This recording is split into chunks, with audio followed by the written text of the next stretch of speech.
Dear students, Assalamu alaikum.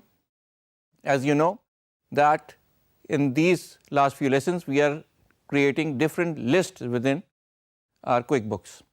Lists are basically registration of all information which we intend to use when creating our documents. یاد رہے کہ ہمارے پاس ہر قسم کی چیزوں کی رجسٹریشن موجود ہے. اس رجسٹریشن کو کوئک بکس میں ہم لسٹ کہتے ہیں. اسی طرح سے آپ کو پتہ ہونا چاہیے کہ بزنس کی نوعیت دیکھ کے ہمیں یہ فیصلہ کرنا ہوتا ہے کہ ہم نے کس طریقے سے اپنا کام آگے بڑھانا ہے, کس طریقے سے ہم نے اپنی چیزیں اپنے کلائنٹ اور کسٹمرز کو پہنچانی ہیں. جو ریٹیل سٹور ہوتے ہیں ان کے لیے تو بڑی آسانی ہوتی ہے کہ آپ کے کسٹمرز آپ کے پاس آتے ہیں اور آپ کے پاس سے چیزیں لے کے چلے جاتے ہیں اور آپ کو اس سلسلے میں کچھ نہیں کرنا پڑتا. لیکن جیسے جیسے آپ کی ڈسٹریبیوشن نیٹ ورک بڑھتا رہتا ہے, آپ کو شپمنٹ کے اور ٹرانسپورٹ کے مختلف طریقے جو ہیں وہ چیک کرنا پڑتے ہیں. اور آج کل کے دور میں ایک جو نئی چیز شروع ہو گئی ہے وہ ہے آن لائن آرڈرنگ اور آپ کو ایٹ ہوم ڈلیوری.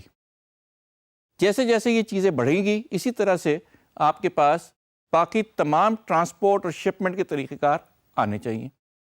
ہو سکتا ہے کہ آپ کی کمپنی آن لائن کام کر رہی ہو اور پورے ملک میں اپنا کام اور اپنی پروڈکٹ کو ترسیل کرنا یہ آپ کا کام ہوگا. اس کے علاوہ ہو سکتا ہے کہ آپ کی کمپنی ایکسپورٹ کر رہی ہو. ایکسپورٹ کے لیے ہمیں دو قسم کی ٹرانسپورٹ کی ضرورت ہوتی ہے. ایک اپنے پاس سے لے کے اس پورٹ تک, بھلے وہ ایئرپورٹ ہو یا شپنگ پورٹ ہو, ترسیل کہ یہاں سے سامان پہلے وہاں جائے گا اور اس کے بعد final from port to destination. یہ سارا ریکارڈ ہم نے اپنے پاس رکھنا ہوتا ہے. اس کے علاوہ بہت سی کمپنیاں جو کہ بڑا سامان بیچتی ہیں وہ ہالج یا ٹرانسپورٹیشن بھی کر کے دیتی ہیں. مثال کے طور پہ اگر آپ سیمنٹ اور برکس کی بات کریں, اینٹوں کی, تو یقیناً کوئی آپ کے پاس اپنی گاڑی لے کے یہ چیزیں لینے نہیں آئے گا. وہ آپ سے کہے گا کہ آپ ہی ہمیں یہ ٹرانسپورٹ کر کے دیں. بہت سی کمپنیاں یہ ساری ٹرانسپورٹ کی چیزیں اپنے پاس خود مینٹین کرتی ہیں. ان کی گاڑیاں بھی ہوتی ہیں, ان کے پاس ٹرکس بھی ہوتے ہیں, ان کے پاس دوسرا ٹرانسپورٹ کرنے والا اکوپمنٹ بھی ہوتا ہے. لیکن یاد رہے کہ جب بھی آپ کے پاس یہ ساری چیزیں ہوں گی آپ کی اوور ہیڈ کاسٹ بڑھ جائے گی اور آپ کو اپنے کام کے علاوہ ان چیزوں کی بھی مینٹیننس کرنی پڑ جائے گی. اس لیے آج کل کے دور میں زیادہ تر کمپنیاں اپنا شپنگ اور ٹرانسپورٹ کا کام سارا آؤٹ لیٹ یا آؤٹ سورس کر دیتی ہیں. جب بھی یہ آؤٹ سورس ہوگا تو یقیناً ہمیں کسی تھرڈ پارٹی کے ساتھ کانٹریکٹ کرنا پڑے گا. آپ جتنے بھی ہماری بیوریجز کمپنیوں کو دیکھتے ہیں جن کی بڑی گاڑیاں آپ کو سڑکوں پہ چلتی ہوئی نظر آئیں گی, ان میں سے کوئی بھی گاڑی کمپنی اونڈ نہیں ہے. وہ کسی اور کمپنی کی ہے جو ان بیوریج کمپنیوں کو یہ سہولت دے رہی ہیں کہ ان کی مال کو ایک جگہ سے دوسری جگہ ٹرانسپورٹ کر رہی ہیں. یہی طریقہ کار ہر جگہ رائج ہے کہ ایک کمپنی مینوفیکچر کرتی ہے اور دوسری کمپنی جو کہ ایکسپرٹیز ہی اس میں رکھتی ہے ٹرانسپورٹ میں, وہ ٹرانسپورٹ کرتی ہے. اسی طرح سے کولڈ چین والی تمام کمپنیاں, کولڈ چین, آئس کریم ہو, آپ کے پاس گوشت ہو, یہ کوئی بھی چیز جو ریفریجریٹڈ وین میں جاتی ہے تو بہت سی کمپنیاں یہ سہولت دیتی ہے کہ آپ ہماری ریفریجریٹڈ وین استعمال کر لیں. اسی طرح سریا, لوہا, یہ جب بھی ٹرانسپورٹ ہوگا کمپنی کی اپنی ٹرکوں میں کم اور تھرڈ پارٹی کی کمپنیوں کی ٹرکوں میں اور ویگنوں میں زیادہ ٹرانسپورٹ ہوگا. اسی طرح سے آپ دیکھتے ہوں گے کہ ہر لاری اڈے کے پاس بہت بڑا ایک ڈپو ہوتا ہے جہاں بہت ساری ٹرکس مختلف ٹرانسپورٹ کمپنیوں کی کھڑی ہوتی ہیں. کام کیا ہوتا ہے؟ یہی چیزیں ایک جگہ سے دوسری جگہ ارسال کرنا. آج کل ایک اور سہولت آ گئی ہمارے پاس. چھوٹی موٹی چیزیں جو آپ نے ہوم ڈیلیورڈ کرانی ہے اپنے کلائنٹ کو, وہ آپ کوریئر سروس سے بھی کر سکتے ہیں. تمام کوریئر سروس مختلف بزنسز کو یہ سپورٹ دے رہی ہیں, فیسیلیٹیٹ کرتی ہیں, اچھے ریٹس دیتی ہیں کہ آپ ہم سے یہ کام کروا لیں. آپ کا یہ چھوٹا پارسل ہم لے جائیں گے. آپ جو بھی چیز چھوٹے پیمانے میں کرنا چاہیں, اسمال اور میڈیم انٹرپرائز, ہم آپ کے لیے ہر قسم کی سہولت دینے کے لیے تیار ہیں. تو اب پہلے تو یہ تھا کہ آپ کی دکان سے آس پاس کے علاقے والے ہی صرف اور صرف فائدہ اٹھا سکتے تھے. اب نہیں. جب آن لائن ڈسٹریبیوشن بھی شروع ہو گئی ہے اور کوریئر کمپنیز بھی موجود ہیں تو آپ کی ریچ اب پورے ملک میں پھیل چکی ہے۔ ہم دیکھتے ہیں کہ یہ تمام طریقہ کاروں کو ہم کس طریقے سے کوئک بکس میں رجسٹر کریں گے، اور جو ہمیں فیسیلیٹیٹ کرے گا ہم اس کو چوز کریں گے۔ ہم نے یہ دیکھنا ہے کہ ٹرانسپورٹ بائی لینڈ ہو، بائی ٹرین ہو، بائی شپ ہو، بائی ایئر ہو، بائی کوریئر سروس ہو، یہ ساری چیزیں کورڈ ہونی چاہیے، کیونکہ ہمارے بزنس کی نوعیت یہ تعین کرے گی کہ ہم کس طریقے سے اپنا جو بھی پروڈکٹ ہے وہ ایک جگہ سے دوسری جگہ اپنے کلائنٹ یا کسٹمر تک پہنچاتے ہیں۔ آئیے چل کے دیکھتے ہیں کوئک بکس میں کہ ہم کس طرح سے شپڈ وایا کو رجسٹر کریں۔ آئیے دیکھتے ہیں کہ جب بھی ہم اپنی انوائس بناتے ہیں تو اس میں آپ کو ایک شپ وایا کا ڈراپ ڈاؤن نظر آتا ہے۔ اس کے اندر وہ تمام چیزیں پہلے سے رجسٹرڈ ہوتی ہیں جو کوئک بکس نے کر دی ہیں یا آپ نے اپنی ٹیسٹنگ کے لیے کی ہوں۔ آپ چاہیں تو ہم یہیں سے ایک نیا اس میں آپشن دے سکتے ہیں، لیکن میں آپ کو یہ بھی بتاتا چلوں کہ ہم کس طریقے سے اس چیز کو یہاں رجسٹر کرتے ہیں تاکہ آپ کو صحیح طریقے سے کلیئر ہو جائے کہ ہم نے کرنا کیا ہے۔ آپ کو جیسے پتہ ہے کہ ہر چیز کو رجسٹر کرنے کے لیے ہمیں جانا ہوتا ہے لسٹ میں۔ In this case we are going to go to customer and vendor profile list. اس کے اندر آپ کو نظر آ رہا ہے کہ لاسٹ میں آپ کے پاس ایک شپ وایا لسٹ موجود ہے۔ اس کے اندر سے پہلے ہی چند رجسٹرڈ چیزیں موجود ہیں، لیکن آپ نے اپنے نوعیت کے مطابق جس طریقے سے آپ کی کمپنی بزنس کر رہی ہے اس کی پوری ڈیٹیل ونس اگین آپ کو اکاؤنٹس ڈپارٹمنٹ دے گا کہ یہ ہمارے رجسٹرڈ طریقے ہیں جس سے ہم چیزیں شپ کرتے ہیں۔ بائی ایئر کر رہے ہیں یا کسی کوریئر سروس کے تھرو کر رہے ہیں یا ریلوے کے تھرو کر رہے ہیں۔ ہم آج اس در 2 نئے مختلف شپمنٹ کے طریقے لوڈ کریں گے اور ان کو استعمال کر کے دیکھیں گے اپنی انوائس میں۔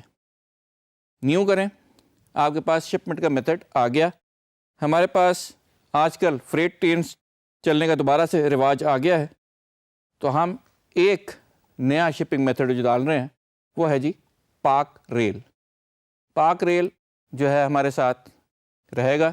ایک جو چیز ہم نے ختم کرنی ہے اس کو ہم یہاں سے ڈیلیٹ کر سکتے ہیں۔ جب چاہیں آپ جس کے اوپر آپ ڈیلیٹ کرنا چاہیں اسے کلک کریں، سلیکٹ کریں، رائٹ کلک کریں اور ڈیلیٹ شپنگ میتھڈ کر دیں۔ لیکن کیونکہ ہمیں یہ نہیں پتہ کہ یہ استعمال ہوا ہے یا نہیں ہوا، ہم اس کو بعد میں استعمال نہیں کرنا اگر چاہتے تو بہتر یہ ہے کہ اس کو ان ایکٹیو کر دیں۔ اب یہ لسٹ میں ہماری رہے گا جو مین رجسٹریشن کی فائل ہے، لیکن ڈراپ ڈاؤن میں نظر نہیں آئے گا۔ تو ہم نے ایک کو ان ایکٹیو کر دیا ہے، پاک ریل ہمارے پاس موجود ہے اور یہ ہم نے ایک نیا ڈالا ہے۔ اس کے ساتھ ہی ہم جو ہمارے پاس ملک میں سب سے زیادہ استعمال ہونے والا طریقہ کار ہے وہ ہے ٹرک، اور کیونکہ آپ کو پتہ ہے کہ ہمارے پاس زیادہ تر اس طرح کی کمپنیوں کے نام ہوتے ہیں گڈس ٹرانسپورٹ، تو ہم اس کی ایک لمیٹیشن ہے، لیکن جہاں تک آپ لکھنا چاہیں وہ لکھ لیں۔ ہم نے انڈس گڈس کے نام سے ایک روڈ ٹرانسپورٹ کی کمپنی بھی رجسٹر کر لی ہے۔ اب ہم نے کیا ہے، ہم نے کیا یہ ہے کہ ہم نے ایک کو انیکٹیو کیا ہے اور 2 نئے ایڈ کر دیے۔ جیسے ہی ہم نے یہ کام کر لیا، we can go and check with in our invoice. اب انوائس میں ہمارے پاس انڈس گڈس ٹرانسپورٹ کمپنی بھی آ گئی ہے اور پاک ریل بھی آ گیا ہے۔ ہم جس کو چاہیں چوز کر لیں۔ اسی طرح سے اگر ہماری کام کی نوعیت یہ ہے کہ ہم بڑے ٹرکوں میں یا فریٹ ٹرین میں اپنی چیزیں شپ نہیں کرتے بلکہ کوریئر سروس سے ڈالتے ہیں، تو ہمارے پاس جو مشہور کوریئر سروسز ہیں جس کو آپ استعمال کرنا چاہیں آپ اس کو یہاں رجسٹر کر لیں اور اس سے اپنی ٹرانسپورٹیشن کرائیں۔ اور جیسے کہ میں نے آپ سے بتایا تھا کہ ہم نے بہت ساری کمپنیوں نے یہ کیا ہوا ہے کہ اپنا پورا کا پورا ٹرانسپورٹیشن کا نظام آؤٹ سورس کر دیا، یعنی کہ ان کا مال انہیں کہیں کسی یارڈ میں نہیں لے جانا پڑتا، بلکہ ان کی ٹرکیں اور گاڑیوں پہ آپ کی پوری برانڈنگ ہوئی ہے، یعنی آپ کا پورا اشتہار ان کی ٹرکوں پہ اور ان کی وینوں پہ موجود ہوتا ہے۔ وہ سارا مال آپ کے اپنے ویئر ہاؤس، گودام یا اسٹور سے آ کے لے کے جاتے ہیں اور اس کی ترسیل کرتے ہیں۔ آپ کی مشروع بھی ہوتی ہے اور ان کا کام بھی چلتا رہتا ہے۔ اس طرح کی اگر کوئی کمپنی کے ساتھ آپ کا کانٹریکٹ ہے اس کا بھی آپ یہاں انفارمیشن ڈال سکتے ہیں۔ اور یاد رہے وہ ہمارا ایک وینڈر بھی ہوگا. یہ ذرا تھوڑا سمجھنے والی بات ہے کہ ایسی کمپنی کے ساتھ اگر آپ نے کانٹریکٹ کیا ہوا ہے تو وہ ہم بتائیں گے بھی کہ ہم نے اس کے ساتھ کانٹریکٹ کیا ہوا ہے, اور اسے وینڈر بھی ٹریٹ کریں گے. کیوں؟ کیونکہ وہ ہمیں جب بھی اس کا کام ہوگا, جیسے بھی ہمارا اس کا کانٹریکٹ ہے, منتھلی, کوارٹرلی, جس طرح سے بھی ہے, وہ ہمیں بل کیا کرے گا اور ہم نے اس کی بل کی ادائیگی کرنی ہے. تو یہ ابھی جو آپ نے دیکھا یہ پورا میکینزم ہے کہ کس طریقے سے آپ اپنے پاس شپڈ وایا کا ڈیٹیل رکھ سکتے ہیں. سب سے بڑی ریزن اس کی شپنگ کی یہ ہوتی ہے کہ ہم at the end of the day ایک رپورٹ نکال کے چیک کریں کہ ہم نے اپنی زیادہ تر مال کس کے تھرو شپ کیا. یہ تمام رپورٹنگ آپ کو and of the day analysis میں مدد دیتی ہے. ہمیں پتہ چلتا ہے کہ ہم کون سی کمپنی میں زیادہ انحصار کر رہے ہیں, کس کے ساتھ زیادہ بزنس کر رہے ہیں, تاکہ ہم دیکھ سکیں کہ اگر دوسری کمپنی ایفیشینٹلی کام نہیں کر رہی تو ہم سوئچ اوور ہو جائیں کسی دوسری کمپنی کو. تو basically every thing with in quick books has to be recorded and registered for it to be able to be used for reporting purposes. تو اب آپ کو کلیئر ہے کہ وایا گڈس کس طرح سے ہم اس کو ریکارڈ کریں گے. اگر ہم اسے بائی شپ بھیج رہے ہیں تو ہمیں طریقہ کار آنا چاہیے کہ ہم نے اس شپنگ کے تھرو یہ مال بھیجا ہے, بائی سی جا رہا ہے, بائی ایئر جا رہا ہے. یہ تمام موڈز ہیں ٹرانسپورٹیشن کے جو ہم اپنے پاس ریکارڈ کر کے رکھیں گے. Thank you so much.